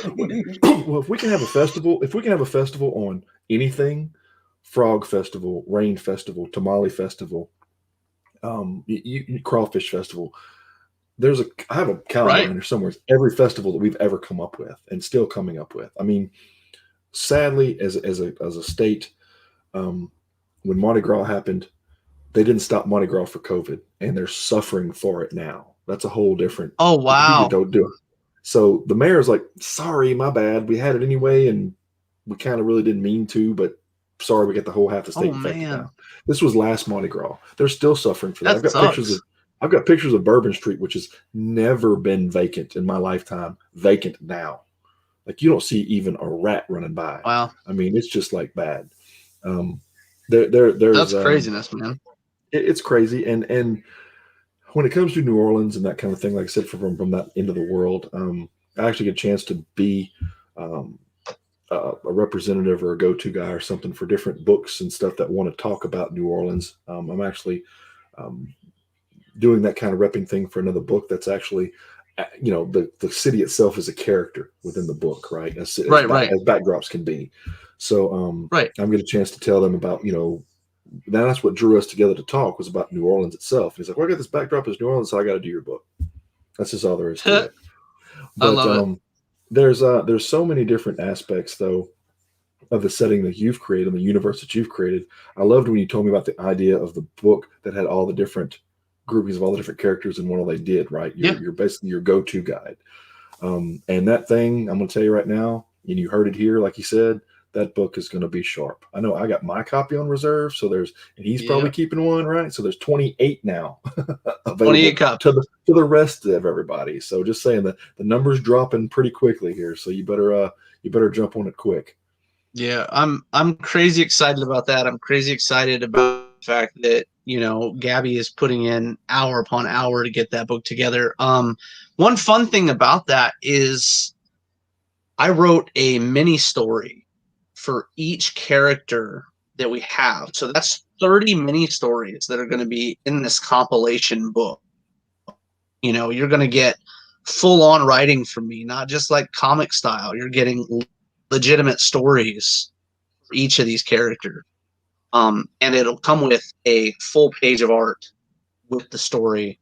And then the guys that submitted their artwork to us, the fan art that came in, and the promotional art will also all be put into these pages. So you guys will get to see Gabby's work next to somebody else's work for some of these pages for fan art that came in. And so it was very exciting to see that go down. And we've had Artist Express has been super helpful, helping us figure out how we're going to get that to you guys and stuff, because it's such a, I don't know that I've ever seen a book outside of Brian Polito's Lady Death that have ever done a cover like we're attempting for this particular project. It's fantastical to say the least. Like, you don't get, I don't like gimmick. Kevin, you've mentioned you don't like the word gimmick either. I'm not a fan of gimmick. But it's a out of your normal cover type of deal. You know what I'm saying? So when we talked about it, I think, like you'd point out, if you do it in this kind of situation where it has something to do with the book or the atmosphere of the story, then it works. And then I think this really works. I think as we talked about, as we were developing this, I think it really works for this setting. For sure. And once it's unveiled, we can talk about a little bit more. But if we were going to go a different route, other options that would have been out there. But it works for this. I think so. I think that, and we actually did do a title for it, and Heather told me to make sure I mentioned the title. It is Guy's Journal, is how it's coming across. And a lot of the short stories that I mentioned are actually pinned from his point of view on these characters. I had a lot of fun with that, whereas we were going back and forth. Like if we would edit something, we were editing it like it was in his hand. Like it wasn't like I went in and moved things around. It actually looks like he's crossed words out and written over top of them and stuff. It's going to be a really cool piece of the history of the listener. I'm very excited about it. Kevin mentioned before, people on it. It's 28. It may seem like a lot. 28 is nothing, So yeah, you get 28 fans that want to get their hands on it. Don't be that guy that has to pay $150 to get it later. I think it's going to sell out. I think it's going to be as soon as it hits, when people even hint to see what it is, when we put that out there, that it's gone. There's no doubt in my mind it's gone. I'm fairly certain. I'm excited about it. I know that we may as well. I mean, you may as well settle for soap if you're not situated early and get in on that day that we release, because soap's going to be the next coolest, I think. Oh yeah. But we're, like I said, we mentioned we're doing road descent as well, so we're going to show that off a little bit. We need a trail scented. We need a road scented and a trail scented. Yeah. Oh, trail scented would be cool, right? Trail scented. Yeah. Yeah, I dig it. I'm not going to go as far as try to give you guys like werewolf wet dog scent. No. I'll give you. Oh, I'll give you. look, give you. Kevin brought us out of the nosedive I put us in, and you're trying to go back there. Hey, I'm working hard over here. And then Dustin we're not comes going back. into. Yeah, I'm giving you wet wolf balls. Wet wolf. That is not what I said, but that's funny. I was gonna go into, we could do kilt scents too, because but we're not gonna go. We're not gonna go And let me just give in that route either. Let me just give that's not a the good teenagers one. We don't want that up one. through the. Let me give a. I got to do a quick PSA for the teenagers up through the 30-somethings, which includes you. When you go to a convention, Axe body wash is not washing your body. Take a shower. Okay. Brought to you by Creators Outpost. Right. Where you want to be, where you don't want to be outed at the convention, make sure you use Axe body spray. Right. If you come near my booth, the firefighter's going to come around the other side and hose you down. Oh no, that's hilarious. And if you go to a convention, make sure you use the listener soap with a splash of trail scent. So I wanted to share something with you because, something good. I'm gonna screen share my my podcast platform, the screens that I see. So show us, please.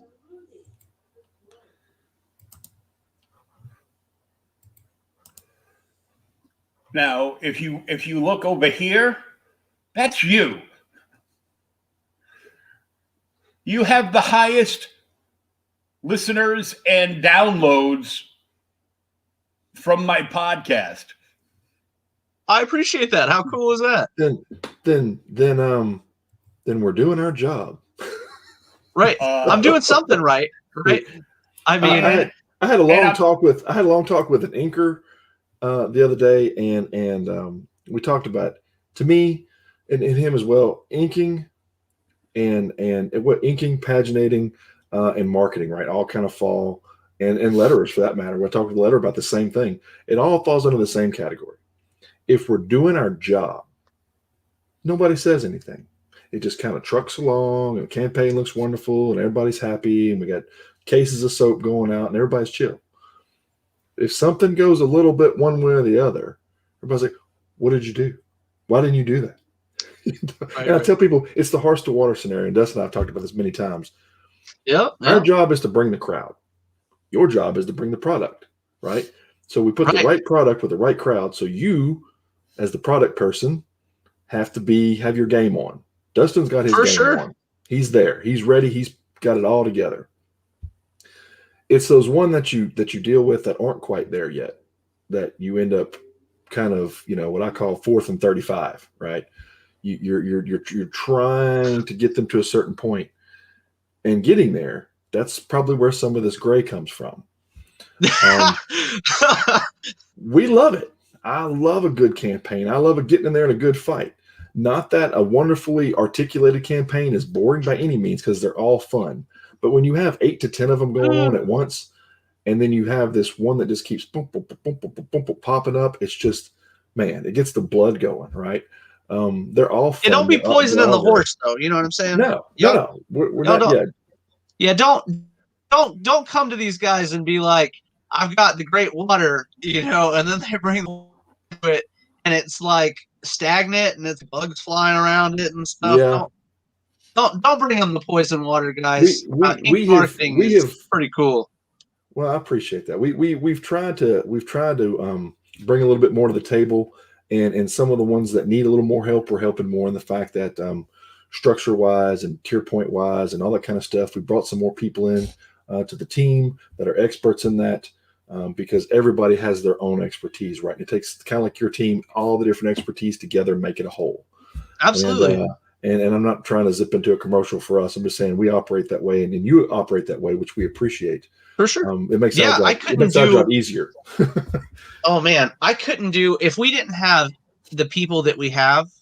I mean, the listener wouldn't exist. You know what I mean? Because I toot Eric Viola's horn a lot, and never to him. You tell him how awesome his stuff is when we work together. But as a person and as an artist, he helps. The listener would not be what it is without him. You know.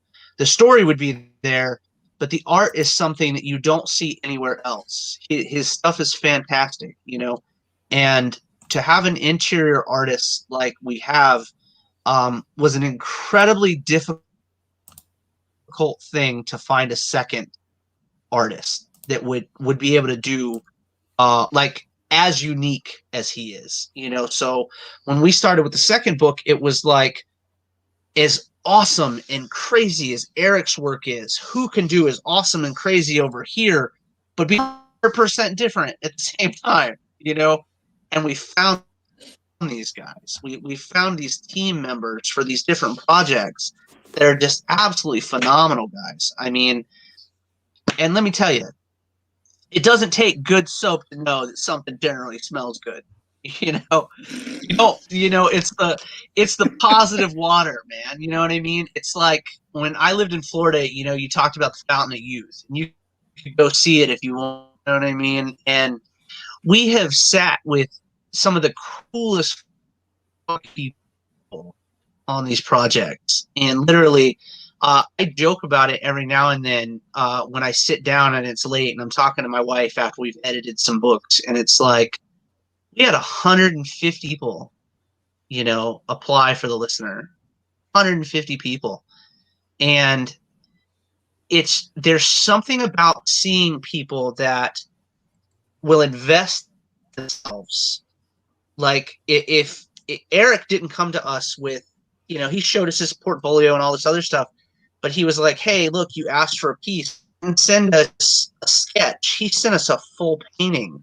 You know, and we still to this day consider that the first painting of our main character, you know, because that was the first time we'd ever seen it done on paper. And that's a powerful thing, man. Doing this at Kickstarters and stuff, it blew my mind. But what this has done is brought us closer with incredible teammates of ours. And it can be done. I don't care what anybody says. I had a guy reach out to me the other day, and he was like, Dustin, I don't know if I can accomplish the things you've accomplished. And I was like, you don't need to accomplish what I've accomplished. You need to accomplish what you need to accomplish. You know, you need to take yourself there to this level of, you know, not just positivity or, you know, success, but almost like a happiness with oneself. And I've said before, and I've said it in this podcast, I've just gotten there.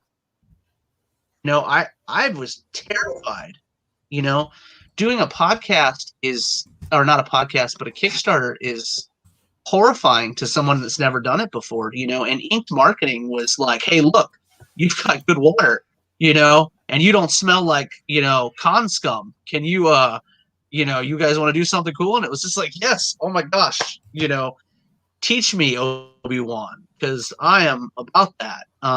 And like, no joke whatsoever, all these people have made it an amazing experience. So you need to find your team. You need to find your people. If you want something to read, you need to check out The Listener. You know, there's a are we to the point where we're giving away that PDF yet? Did they get enough followers for that? It's close. I'm gonna look at it right now. Is it? I'm looking at it right now. It's within. Last time I checked, it was within 6 people. So let me check and see. That's so cool. So Swords and Solace is they're trying to get so many backers, and if they reach a certain amount of backers, they'll get a copy of the Listener Book 1 as a stretch goal almost. That's what we're calling it, right? That's pretty amazing. So check them because out. I'm a backer of that book too. There you go. It looks incredible. I'm really excited about it. I'm excited that we can help out a little bit in any way that we can. Yeah, we just broke the $4,000 mark, and we're about 6 people away from being able to give away that PDF. We had 8 days to go, so you'll be giving away some PDFs for that first one. Nice. I'm sure we'll be giving that book away. Oh, yeah. I'm excited about that. We're doing that for them as well, guys. So if you back us, we're going to get to a certain point where we're giving away a copy of Swords and Solace. I'm really excited about that. I'm a real big fan of swordplay, so you'll notice in the Listener that none of our main characters use guns. It's just not something that, I look at guns like that, like kind of a cop out in a story, because that ends a situation real quick. I think that we need to add a little bit more excitement and things. And if you've picked up book 1, you saw that we like tomahawked a lot too. So a good tomahawk in the head's always that kind of ends a situation. Oh man. We also we did a throwback with our bow and arrow to the eye for book 2, so I'm really excited for that too. The art, all the raws are finished, so like I said, we'll be I'm meeting with the letterer in the morning at about, and we'll be busting hump to get that done, and then all the podcasters will get their their PDF copies. So we'll be able to get some reviews from those guys out. I'm really excited to to be able to do that, because like I said, it's always my goal to have the book done first. That's been my goal from the get. So if we can have the book done before the Kickstarter, that's always what I'm going to shoot for. Because without, I just don't want you guys to have to wait. That's what the long and skinny of it is. I don't want you guys to have to wait to get your stuff. Yeah, I just got off the phone with another one, another gentleman that works with us that was talking about that he was at a certain stage and asked me about who he could get to do some work with pagination to be able to help him out, because he didn't want to be running behind. So absolutely, it's those kind of little extra things I think that we can help here and there with. So if those things pop up, by all means reach out, and that. So yeah, for sure. Well, I think that it's I think that it takes my mom used to say it takes a village. You know what I mean? That she used to use that phrase a lot. It takes a village, and for those of you that don't know what that means or ever heard that phrase before, it used to mainly revolve around children. They'd be like, it takes a village child, because, right. But nowadays it takes your community and your comrades and your friends and your, who you socialize with and who's got your back to get projects done, in a timely manner. But I think that we have a really good team. Even going into the marketing team, Inked is incredible.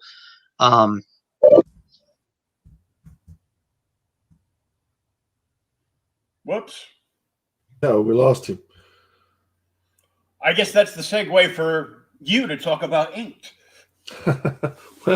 Well, I think it's because for the fact that for those of you who do not know that he lives way in the nested in Tennessee, so maybe the signal there is not quite as crisp, or maybe they don't have, because I frequent Tennessee often and love it up there. It's beautiful.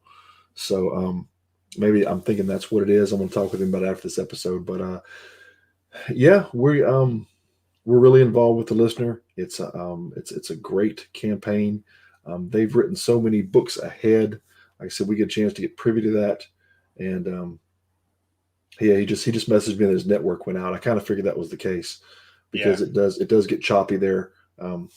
As I said, we talk often, and that kind of happens. So we're going to see about working on that as we get more and more of these podcasts going. But no, it's definitely, and you can also go to the website and check out more things. You can go to the Facebook page for the Listener, and we'll post all these links, and we'll give them all over to you, so we'll be able to put them in this as well. But you can go to Again, in the Facebook group, The Listener, you can go to thelistenercomics.com. They'll be unveiling the new store here shortly, which will be thelistenercomicsstore.com. It'll be actually a branch off of the main site. You'll be able to get copies of things there.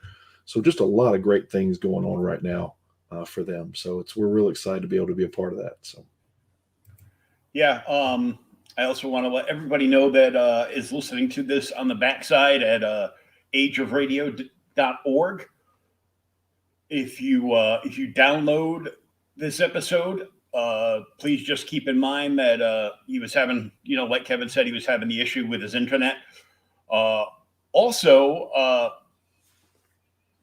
that if you're downloading episodes of Creators Outlet Podcast, please give us a like and a 5-star review. Yeah, I know it might be lying a little bit, but little white lies never hurt nobody. Yet, unless you're testifying in front of Congress, but you're not. Or working with the government in some way. So yeah. If you're part of the government, not to be political, I'm just saying I used to work for the government, so I know. Oh yeah. But I know I've got one subscriber up over there. I've only been doing the podcast over at ageradio.org with them for about 6 months. I'm one of the highest downloaded new shows, and just this year I've had just shy of 100 downloads. Nice. And I've already had just in the last 5 days I've had 18 episodes downloaded. And Dustin's podcast that I was showing you the graphs on, this was just for the last 30 days. Dustin had, and it was from the most recent episode that we taped when we were doing the catch up beginning of last month. And he's already had 14 unique listeners and 16 downloads of his episode just this year.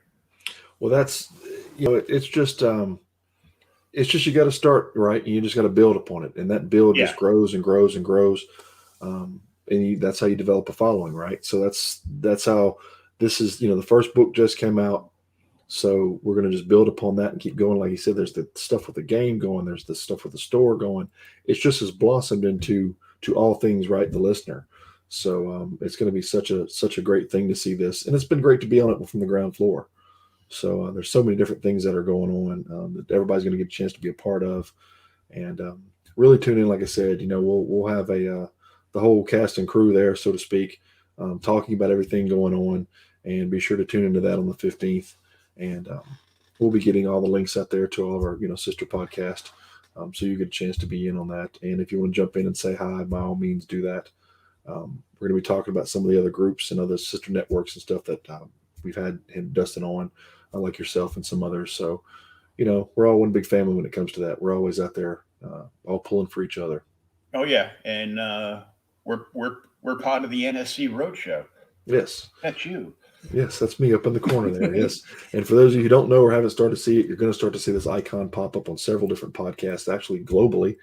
And it's going everywhere across the globe. It's popping up in Australia now. It's popping up. It's overseas now. It's in Europe now, all throughout the U.S. And it's growing. And what it basically is all the different groups are getting together because as Inked, we are providing creators and content to all the different podcasts. We're bringing people like Dustin to the show. We're bringing like Justin Gray to the show. We're bringing, Frank Forty to the show, Monty Michael Moore, all these different creators. Everything from seasoned veterans to brand new creators are coming on. And they're actually taking what we call the tour. And we've had the tour out for quite some time. It's been operational for over a year. But we're just now starting to go ahead and give it its own identity and start to brand it. And by doing that, again, we're sending out information out to all the different people within the group. And I've got 4 or 5 new podcasters just to put on just in the last couple of days. I need to get them on the site. And it's unreal the amount of people that once they hear about how this works and the back and forth flow between us as the firm and them as the podcaster and how that gels and how we can, put together the ads for them that's going out there and publicize when we have creators on there. it just helps everybody as a whole. And that's what we're out for. We're out to make sure that, we get the end user, right? The listeners out there, the best content possible. And by doing that, we can provide a direct link from the creators to shows like yourself out there and say, hey, look, this is what's coming down the road. This is their availability. And here are all the different projects that they have coming up, and see how that fits in with what you have going on. And, all the different ones on the network know that they can pick and choose between how the creators fit with their particular ones, because not everybody's genres, so to speak, gel.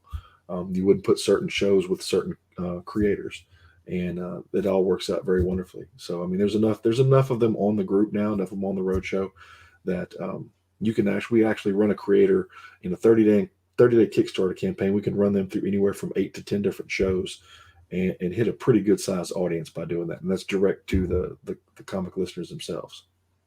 Oh yeah. So it all works out. It all works out good. And you've got a extensive marketing career, and I guess you make out pretty well on the side as Toby Keith's stunt double. And because I seen that picture of you with the cowboy hat on, I go, oh yeah, he looks a lot like Toby. I've been accused of worse, so but I can go with that one. But it's crazy because I got really into ancestry stuff. I guess about 3-4 years. Well, actually, about 6 years ago, I got into the ancestry part of things. And my family, I've got genealogists that a couple different ones in my family have looked into things, but I think and this is no plug for ancestry.com because they don't back us or anything. So it's just, I don't get any money for saying this, but that ancestry.com thing is such a revolutionary thing for me. I got a chance to meet one of the gentlemen, his wife worked there, and we talked a little bit more about it in detail. But to be able to see photographs and manifest of ships and different things that link me to my heritage is incredible. I mean, I've got a picture I put up a couple of years ago of myself with the cowboy hat with a great grandfather, and it's almost like a doppelganger, as they say.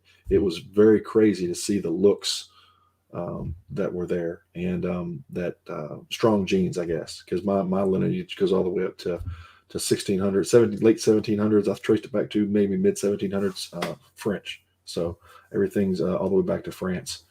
And then, of course, we took the trail to Nova Scotia, of course, got booted out of Nova Scotia, made our way down, and 4 brothers actually landed in New Orleans. So I didn't find that out till years later, but I always wondered why I had kind of a kinship or a feeling, or was always drawn to New Orleans. I only lived a few hours away, but I always was very drawn to that town. And it was just nice to find out, well, that's where everybody landed at. So 4 brothers landed there and then went all their separate ways. I got married in New Orleans. We frequent it quite often. We also have coming out after Atomic Camaraderie, a little bit after that will become our second show. And we've kind of got our arm twisted and got pulled into the whole podcasting realm. So not just one show, we developed a second show for a little bit different genre, and that is Voodoo Lounge. So after the whole Louisiana heritage, so you'll see a lot of stuff coming out with Voodoo Lounge here shortly. A little bit different flavor, of course, than Atomic Camaraderie, but same great kind of content kind of thing coming for you, and you'll hear more about that. So, but everything with the listener, like I said, go check out thelistener.com, thelistenercomics.com, excuse me.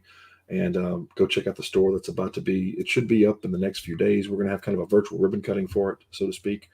You'll be able to get all kind of cool things there. There's a lot of good stuff going on. There's a lot of good content coming out from a lot of great creators over the next few months. Oh yeah, and right in the chat we have the link for the Kickstarter, so you can get signed up on that right now. So you'll get a notification when it goes live on the 15th. You'll get up all the updates. And also we have the link for cowabungacomics.com as well as thelistenercomics.com right up there in the chat. Perfect. And we're going to go out and give you we're going to go out on the Cowabunga Comics special commercial for the listener. Perfect.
Get out there, back this book, join the campaign, and